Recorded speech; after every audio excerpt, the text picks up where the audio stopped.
Good afternoon guys, bonsoir les gars. Donc voilà, tey ñu ngi dellu si waat ak yéen ak beneen vidéo bes tax en anglais.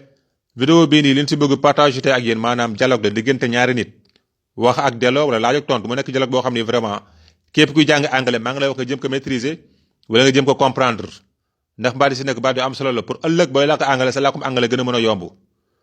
kenn ki dañu keneen ki da nga feebar da laaj ba xam da nga feebar keneen ki ni ko damay miir nu ñu koy waxee en anglais dinañ si ñëw. keneen ki ni ko lu tax demoo seeti fajkat bi keneen ki ni ko jël naa ay garab ni ñu koy waxee en anglais dinañ si ñëw. keneen ki ni ko da nga war a noppalu da nga war a noppalu da ngaa sonn keneen ki ni ko dinaa noppalu ni ñu koy waxee en anglais dinañ si ñëw. donc mbokk yi tey lañ bëgg tey partage tey ak yéen si vidéo bii nii mais balaa boobu yow mi nga xam ni yaa ngi seetaan sama compte TikTok dama sa abonné maa ngi la ñaan nga abonné nga partage daal di commenter. acca ñu dem. kenn ki dafa laaj keneen ki ni ko da nga feebar nu ñu koy waxee en anglais da nga naan are you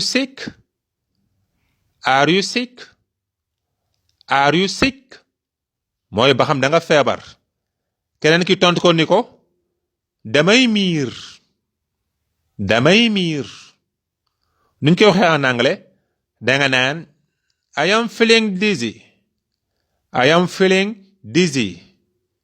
I am feeling dizzy. keneen ki ni ko lu tax demoo seeti fajkat bi nu ñu koy waxee en anglais mooy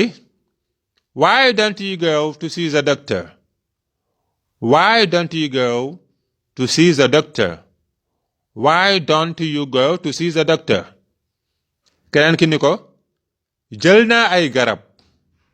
jël naa ay garab maanaam nan na ay garab nu ñu koy waxee en anglais da nga naan I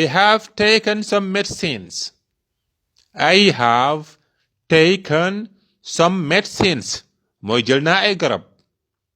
keneen ki ni ko danga sonn danga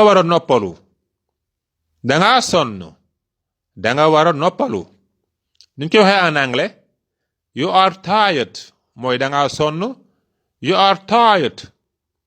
danga war a noppalu nu ñu koy waxee en anglais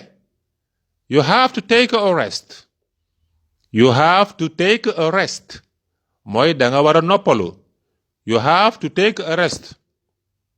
keneen ki ni ko waaw dinaa noppalu nu ñu koy waxee en anglais danga naan yes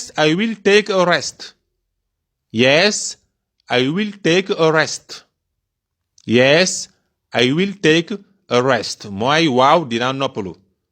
donc mbokk yi tey laa bëggoon tey partage tey ak yéen si vidéo bii nii mu nekk dialogue ju gàtt mais dialogue ju am solo ma bëgg képp ku seetaan vidéo bii nii nga seetaan ko mu jeex tàq su defee nga mën a jariñu si vidéo bii nii. Thank you guys for watching. See you next same day same time. Bye bye. Merci d'avoir regardé. À la prochaine même jour même heure. Thank you guys. Abonnez et partagez.